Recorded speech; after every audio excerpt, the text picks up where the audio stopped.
ব্যক্তিগতভাবে আমি হতাশ এই কারণে যে 11 সালের একটা প্রজেক্ট এখনো পর্যন্ত, এটা 16 বছর আমরা এটা এখনো চালু করতে পারিনি। এটা মানে গিনেস বুক অফ ওয়ার্ল্ড রেকর্ডসে যাওয়ার মতো একটা ঘটনা। কিন্তু আমাদের কুষ্টিয়া মেডিকেলটা এটা আমাদের জন্য অত্যন্ত দুঃখজনক এবং লজ্জার।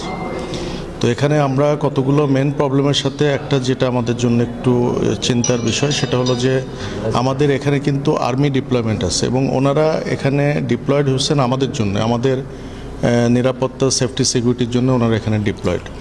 এবং ওনারা হুট করে চলে যাবেন সেটাও সম্ভব না, কারণ এখানে হলো মেন এই একটা বেস ক্যাম্প, এখানে অ্যামিনেশন থাকে। আমরা এরকম আলাপ করছিলাম যে ওনারা যদি কিছু জায়গা ছেড়ে দিয়ে আমরা চালু করতে পারি, তো সেটাও পসিবল না, কারণ এমার্জেন্সি চালু করলে এমার্জেন্সি রুগীরা যেখানে ভর্তি হবে সেটা হলো গাইনি এবং সার্জিক্যাল এবং পার্ট অফ মেডিসিন ওয়ার্ড, সেখানে কিন্তু এখন আর্মি আছে।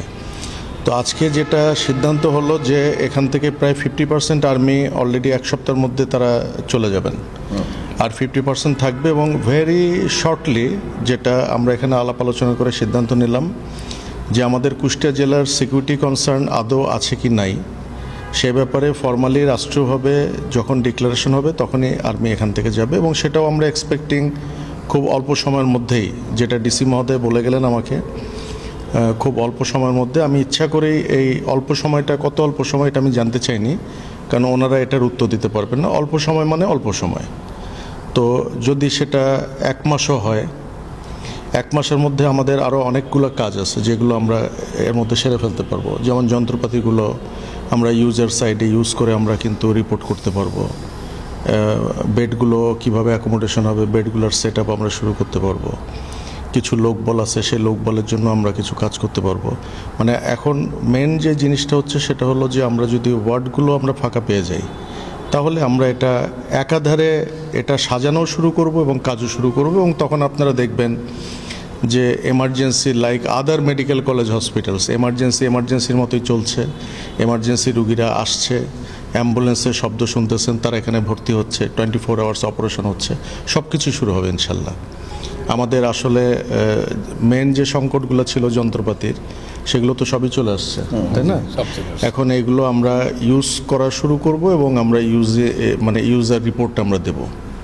আর এর মধ্যে ফাংশনাল সার্ভে রিপোর্ট, আর এর মধ্যে আউটসোর্সিং অ্যাকচুয়ালি মানে স্টেপ বাই স্টেপ আমরা কিন্তু পাবো, এটা চলমান প্রক্রিয়া। ওটার জন্য আমাদের সমস্যা হবে, তবে আমার মনে হয় না যে এটা পেশেন্টের দিক থেকে, পেশেন্ট এন্ড থেকে কোনো রকম এটা ভিজিবল হবে, আমার মনে হয় না। তারা সার্ভিস পাবে। স্পেসিফিকেশন অনুযায়ী যন্ত্রপাতিগুলো আমাদের এখানে আসছে কি না, এটার একমাত্র সার্টিফিকেট, অফিসিয়ালি সার্টিফিকেট দেয় কিন্তু নিমেও। তো তারা যন্ত্রপাতিগুলো যেহেতু আমাদের প্রজেক্ট ডিরেক্টর এগুলো রিসিভ করছেন এবং পেমেন্ট করছেন, তার আগে কিন্তু নিমেওর সার্টিফিকেশন থাকতেই হয়। তো ডেফিনেটলি এটা আছে। এটার সবচেয়ে ভালো উত্তর দিতে পারবেন আমাদের পিডি মহোদয়, যিনি রিটায়ার করছেন।